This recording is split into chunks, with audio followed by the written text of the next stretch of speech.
বৃত্তের স্পর্শক সংক্রান্ত উপপাদ্য অধ্যায়টি তোমাদের পড়াচ্ছিলাম ক্লাস 10-এর ছাত্রীরা। আজকে প্রয়োগ 14টা দেখো, বুঝিয়ে দেব। ও কেন্দ্রীয় বৃত্তের পরিলিখিত চতুর্ভুজ ABCD।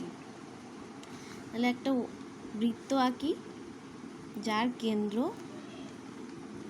ও,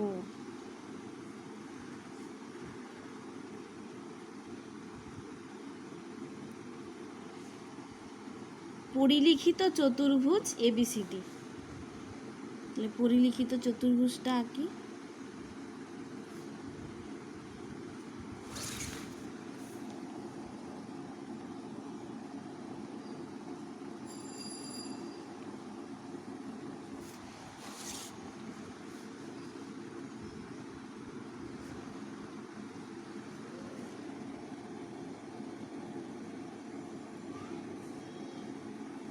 আচ্ছা, তোমরা তো পেন্সিল দিয়ে আঁকবে, এগুলো মুছে দেবে। তাহলে পরিলিখিত চতুর্ভুজটা হলো ABCD। কি প্রমাণ করতে হবে? AB plus CD, AB plus CD, AB plus CD সমান BC plus DA, BC plus DA, এইটা প্রমাণ করতে হবে। দেখো, ও কেন্দ্রীয় বৃত্তের এই এ বিন্দুটা একটা বহিস্থ বিন্দু। আচ্ছা, তার আগে যেটা বলি সেটা হচ্ছে এই পরিলিখিত চতুর্ভুজটা বৃত্তটাকে 4টে বিন্দুতে দেখো স্পর্শ করেছে। এই বিন্দুগুলোর নাম দিয়ে দিলাম PQRS। এবার এই ও কেন্দ্রীয় বৃত্তের ও একটা বহিস্থ বিন্দু। তাহলে বহিস্থ বিন্দু থেকে যে দুটো স্পর্শক অঙ্কন করা যায়, স্পর্শ বিন্দু আর ওই বিন্দু বহিস্থ বিন্দু যোগ করে যে দুটো রেখাংশ পাওয়া যায় তাদের দৈর্ঘ্য সমান, আমরা 41 নম্বর উপপাদ্যতে পড়েছি। তার মানে AP সমান AS, তাই তো? একইভাবে দেখো, B একটা বহিস্থ বিন্দু আর BQ আর BP স্পর্শক, তার মানে BP আর BQ সমান BP সমান BQ। একই রকমভাবে C বহিস্থ বিন্দু, CR আর CQ স্পর্শক, এদের দৈর্ঘ্য সমান হবে। তার মানে CR সমান CQ। আর D বহিস্থ বিন্দু স্পর্শক হচ্ছে DS DR। তাহলে কি হবে? DS সমান DR বা DR সমান DS। এবার আমাদের তো চাই AB প্লাস CD। তার মানে কি? ABটা কিভাবে পাবো? AP প্লাস PB যোগ করে AP প্লাস PB। আর CDটা কিভাবে পাবো? DR plus CR, DR plus CR যোগ করে। এবার AP মানে কি? AS। BP বা PB মানে BQ। DR এর দৈর্ঘ্য কার সমান? DS এর সমান। DR এর পরিবর্তে DS লিখলাম, CR এর পরিবর্তে CQ লিখলাম। তাহলে AP আর PB যোগ করলে পাচ্ছি AB প্লাস DR আর CR মানে CD সমান AS প্লাস BQ। AS, আচ্ছা, AS plus DS, AS plus DS পাশাপাশি লিখছি, আর এই BQ আর CQ পাশাপাশি লিখছি, BQ আর CQ। তাহলে AB প্লাস CD সমান AS প্লাস DS মানে AD plus BQ plus CQ মানে BC। তাহলে পেয়ে গেলাম BC প্লাস DA বা AD প্লাস BC, প্রমাণ হয়ে গেল। নেক্সট চলে যাও তোমরা প্রয়োগ 16। পি ও কিউ কেন্দ্র বিশিষ্ট দুটি বৃত্ত পরস্পরকে এ বিন্দুতে বহিঃস্পর্শ করে। বৃত্ত দুটির একটি সরল সাধারণ স্পর্শক বৃত্ত দুটিকে যথাক্রমে আর ও এস বিন্দুতে স্পর্শ করেছে। তারপর 3টে প্রমাণ দিয়েছে। তাহলে আগে চিত্রটা আঁকি। পি ও কিউ কেন্দ্র বিশিষ্ট দুটো বৃত্ত পরস্পরকে এ বিন্দুতে বহিঃস্পর্শ করেছে। তাহলে এটা আগে আঁকি। তাহলে পি কেন্দ্র বিশিষ্ট একটা বৃত্ত আর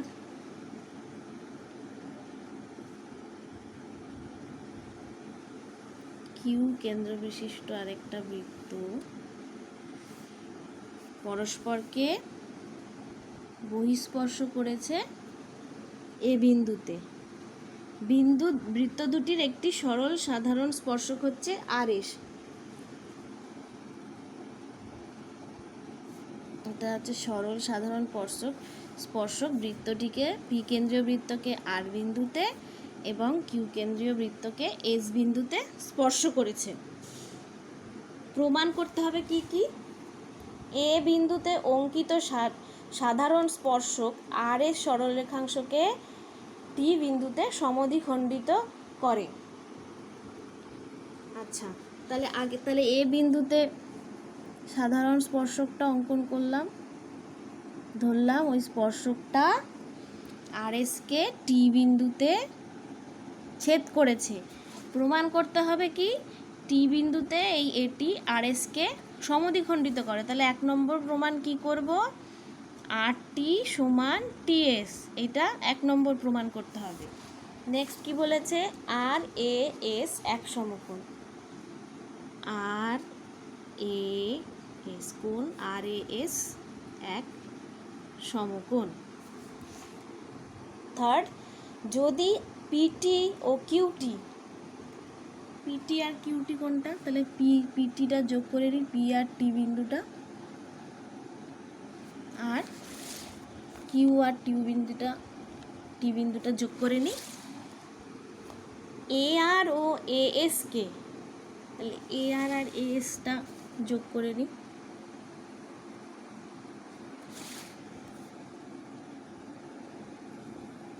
যথাক্রমে সি ও বি বিন্দুতে ছেদ করে। সি আর বি বিন্দুতে ছেদ করে। কি বলছে? যদি পিটি আর কিউটি এ আর ও এ এস কে যথাক্রমে সি ও বি বিন্দুতে ছেদ করে, তাহলে এ বি টি সি একটি আয়তকার চিত্র। মানে তৃতীয় প্রমাণটা কি করতে হবে? এ বি টি সি একটি আয়তক্ষেত্র। কি প্রমাণ করতে হবে? আর টি সমান টিএস, আর এ কোণ আর এ সমান এক সমকোণ, আর এ বি টি সি একটি আয়তক্ষেত্র। আচ্ছা, দেখো পি কেন্দ্রীয় বৃত্তের টি একটা বহিস্থ বিন্দু, সেই বিন্দু থেকে দুটো স্পর্শক আঁকা হয়েছে টি এ আর টি আর। তাহলে টি আর ইকুয়াল টু টি এ হবে। একই রকমভাবে কিউ কেন্দ্রীয় বৃত্তের একটা বহিস্থ বিন্দু টি, তাহলে এই দুটো স্পর্শক হচ্ছে টি এস আর টি এ, স্পর্শবিন্দু এ আর এস। তাহলে টি এ সমান টি এস হবে, টি এ সমান টি এস হবে। তাহলে এই দুটো থেকে আমরা কি পাচ্ছি? টি আর সমান টি এস, টি আর সমান টি এস। এটাই তো ফার্স্ট প্রমাণ ছিল, যে আর এসকে টি বিন্দুতে এই স্পর্শকটা সমদ্বিখণ্ডিত করে। আচ্ছা, এবার সেকেন্ড প্রমাণটা যাচ্ছি। সেকেন্ড প্রমাণটা কি বলেছে? আর এ এস তা এক সমকোণ। দেখো ত্রিভুজ টি আর এ, ত্রিভুজ টি আর এর এই বাহুটার এই বাহুটা তো সমান। তার মানে এই কোণটা আর এই কোণটা সমান হবে, মানে টি আর এ সমান আর এ টি একই রকমভাবে টি এ এস ত্রিভুজেরও এই টি A S R T S এ এই দুটো কোণ সমান হবে। তার মানে টি এ এস সমান টি এস এ হবে, এই কোণটা আর এই কোণটা সমান হবে। আচ্ছা, এই যে ত্রিভুজটা, এই ত্রিভুজের তিনটে কোণের সমষ্টি 180 ডিগ্রি, আবার এই ত্রিভুজেরও তিনটে কোণের সমষ্টি 180 ডিগ্রি।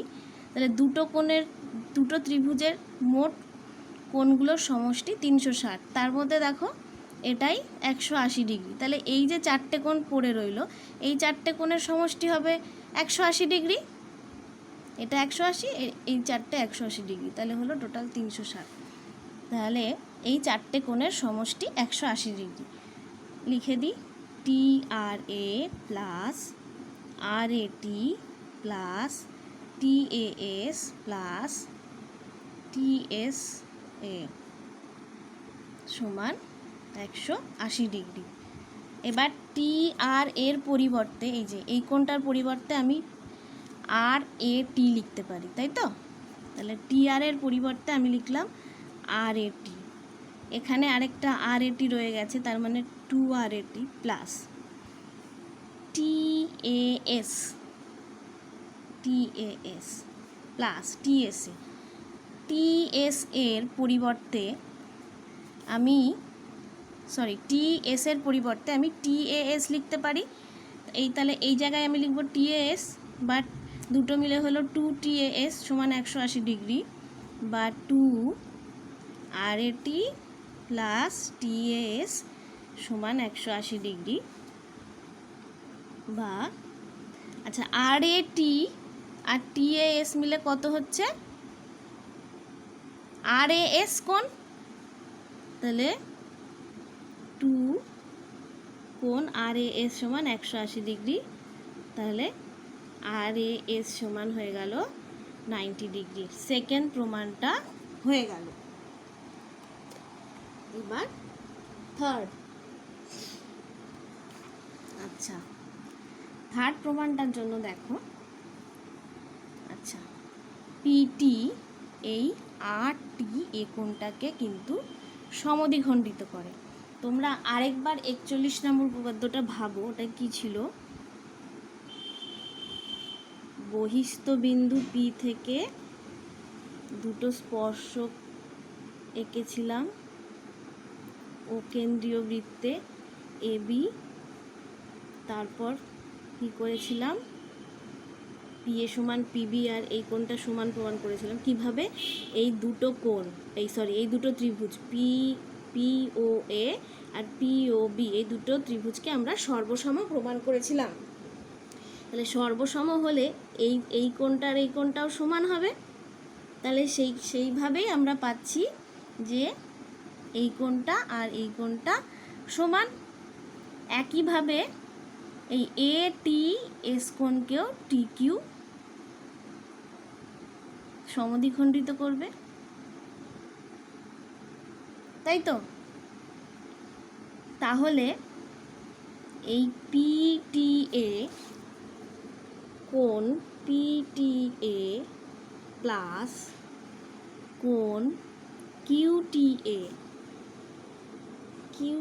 এ সমান হাফ অফ কত? পি টি এ হচ্ছে এই পুরোটার অর্ধেক, আর কিউ টি এ হচ্ছে এই পুরোটার অর্ধেক। তার মানে টোটাল 180 ডিগ্রির অর্ধেক এই দুটো সমষ্টি। তাহলে হাফ অফ 180 ডিগ্রি সমান 90 ডিগ্রি। তাহলে আমরা পেলাম এই কোণটা 90 ডিগ্রি। আগে আমরা পেয়েছি এই কোণটা 90 ডিগ্রি। এবার এই দুটো ত্রিভুজ দেখো, আর টি সি এবং সি টি এ। ত্রিভুজ আর সি টি আর ত্রিভুজ সি টি এ, এই দুটো ত্রিভুজ দেখো, এই কোণটা আর এই কোণটা সমান। কেন? এটা তো সমদ্বিবাহু। ও সরি আর সি টি মানে এই ত্রিভুজটা আর এই ত্রিভুজটা, এই দুটো ত্রিভুজের দেখো এই কোণটা আর এই কোণটা, এই ত্রিভুজের আর সি টি ত্রিভুজের এই কোণটা আর সি এ টি ত্রিভুজের এই কোণটা সমান, এটা আমরা আগেই দেখেছি।